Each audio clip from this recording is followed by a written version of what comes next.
Meu irmão, a paz do Senhor Jesus, estamos juntos mais uma vez para buscarmos a presença do Senhor hoje no 31º dia da nossa campanha de oração e jejum em prol da família, em prol da igreja, do Brasil e das nações. Começamos dia 22 de março, vamos até o dia 30 de abril, buscando a presença do Senhor Deus. E hoje, antes de orar, eu quero meditar com você sobre a busca do conhecimento e da sabedoria de Deus.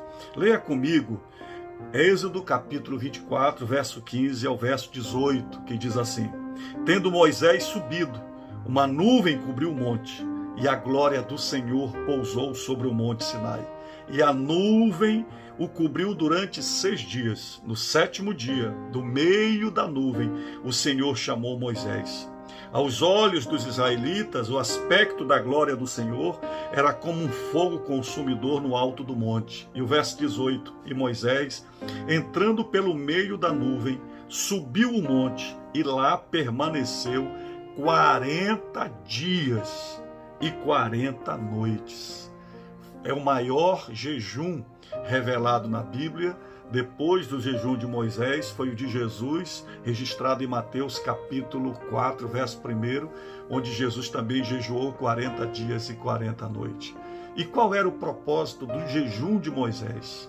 Moisés foi ali para o Monte Sinai buscar o conhecimento e a sabedoria de Deus para mudar a mentalidade do povo de Israel. Israel passou 400 anos escravo no Egito, e Deus os libertou, e eles agora estavam libertos, mas eles tinham ainda uma mentalidade de escravos, porque os valores deles eram os valores do Egito, e antes de Deus levá-los para a terra da promessa, Deus queria trazer para aquele povo novos valores, para que eles tivessem atitudes, ações e vivessem de acordo com o conhecimento e a vontade de Deus. O maior trabalho de Deus não foi tirar o povo de Israel do Egito, mas tirar o Egito de dentro do povo de Israel. Israel é comparado como a igreja. A trajetória do Egito até Canaã é simbolizado na Bíblia como a nossa caminhada rumo ao céu, rumo ao encontro com Deus. É o nosso deserto. Nós enfrentamos os nossos desafios como essa pandemia que estamos enfrentando agora. E assim como Moisés, ali no Monte Sinai, nós precisamos de sabedoria e conhecimento de Deus. Queridos, mais do que dinheiro, mais do que remédio para vencer esta crise do coronavírus, nós precisamos do conhecimento e da sabedoria de Deus. Nós entendemos conhecimento como a compreensão do funcionamento das coisas, do universo, e sabedoria é a aplicação do conhecimento com prudência, com moderação e utilidade para termos uma vida excelente.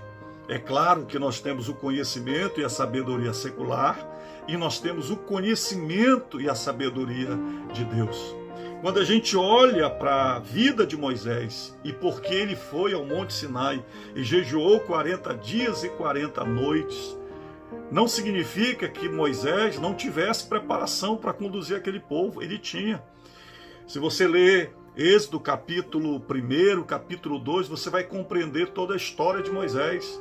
Moisés, por um milagre de Deus, foi liberto de ser morto quando criança. O faraó mandou matar todas as crianças, mas Moisés foi livre por um milagre de Deus quando a sua mãe o colocou no rio Nilo. E por um milagre de Deus, ele foi encontrado pela filha de Faraó, e a filha de Faraó, capítulo 2, verso 10 de Êxodo, o tomou como filho e o criou como filho. E Moisés foi criado como príncipe do Egito, em toda a capacitação da ciência daquela época. Quando você lê Atos capítulo 7, verso 22, diz: E Moisés foi educado em toda a ciência dos egípcios, e era poderoso em palavras e obras. Mas mesmo assim, Moisés, quando conduziu o povo de Israel por ordem divina, ele foi para o Monte Sinai. O povo ficou com medo de se aproximar da montanha. E então Moisés, sozinho, subiu a montanha do Sinai, acompanhado por Josué, que ficou até uma certa parte do monte, mas depois Moisés subiu ao alto da montanha. E durante 40 dias e 40 noites, ele buscou a presença de Deus por sabedoria e conhecimento. Sabe, queridos, no meio desta crise, e no meio das nossas crises, porque essa crise vai passar, mas virão outras, porque Jesus disse que no mundo nós teríamos tribulações, mas nós deveríamos ter bom ânimo para vencer o mundo. E mais do que conhecimento secular, ou empírico, ou científico, do que a sabedoria humana para colocar em ordem a nossa vida, nós precisamos do conhecimento e da sabedoria de Deus para vivermos aqui nesta terra conforme a sua vontade. E nós precisamos orar e jejuar para receber o conhecimento e a sabedoria de Deus no meio desta crise. E eu quero profetizar que Deus vai te dar vitória, Deus vai te dar sabedoria e conhecimento.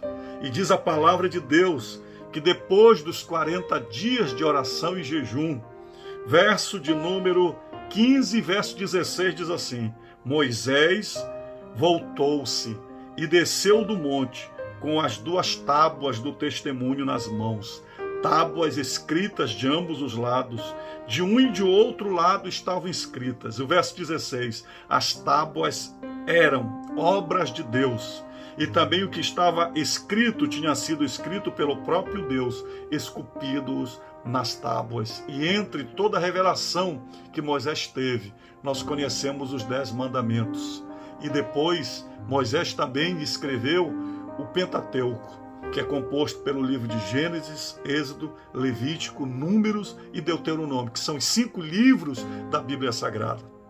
Mas a partir da revelação de Moisés, Deus hoje nos deu toda a Bíblia Sagrada que nós temos nas nossas mãos, que é a sabedoria, é o conhecimento e a sabedoria de Deus.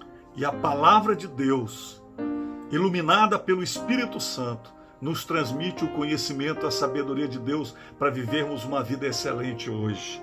Eu quero ler apenas Salmo 119, verso 9 e o verso 11.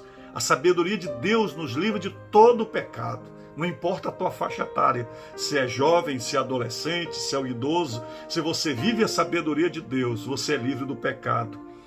De que maneira poderá o jovem guardar puro o seu caminho, observando-o segundo a tua palavra?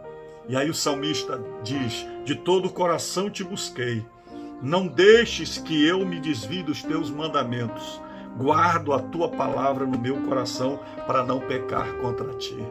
A palavra de Deus, ela nos educa em toda a área da nossa vida, a sabedoria divina. 2 Timóteo, capítulo 3, verso 16. Toda a escritura é inspirada por Deus e útil para o ensino, para a repreensão, para a correção, para a educação na justiça, a fim de que o servo de Deus, veja bem, seja perfeito e perfeitamente habilitado para toda boa obra.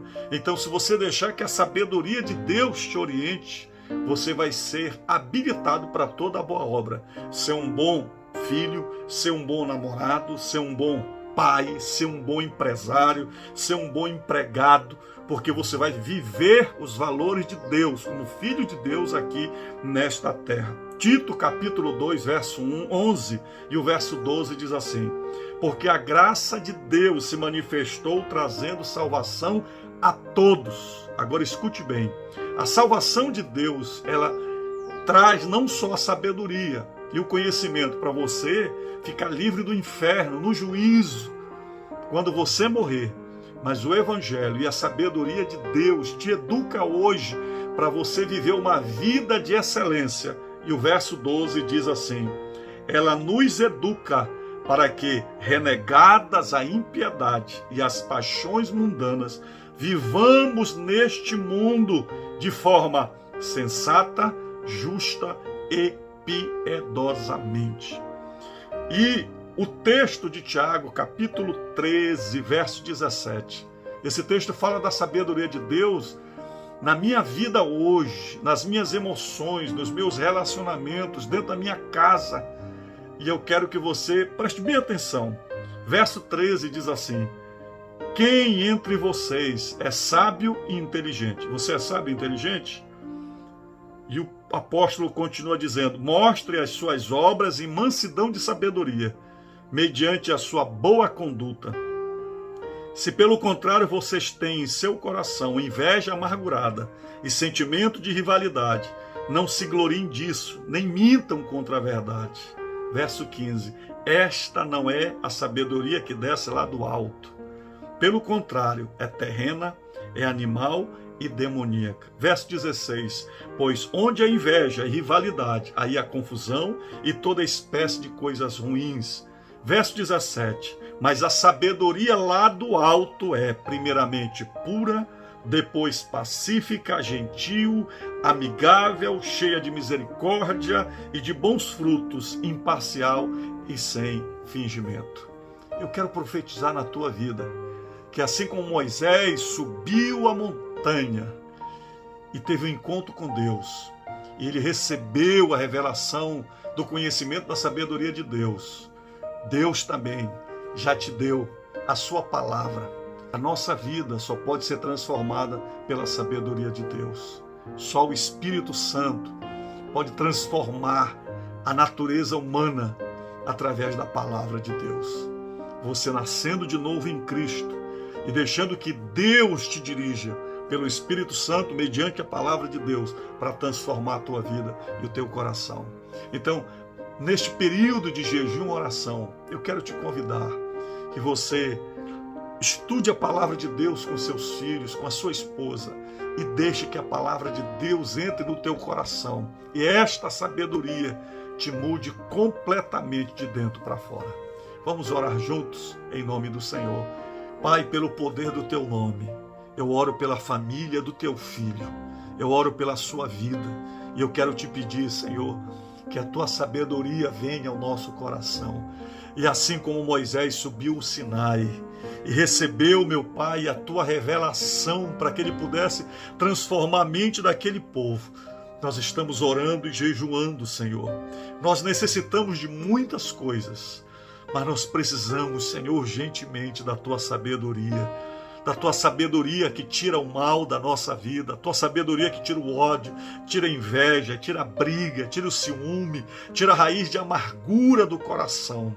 E eu quero te pedir, Senhor, vem tratar o coração do teu filho, da sua esposa, trata o coração dos seus filhos, traz harmonia para a sua casa, traz a tua paz.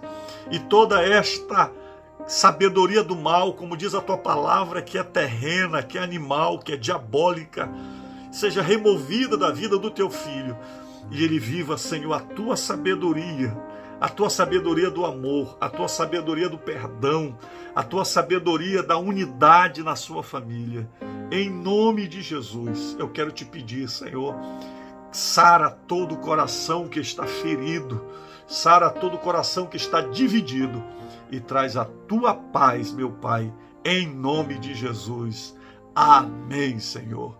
Deus te abençoe, querido. Voltaremos amanhã juntos, orando e crendo na vitória do Senhor.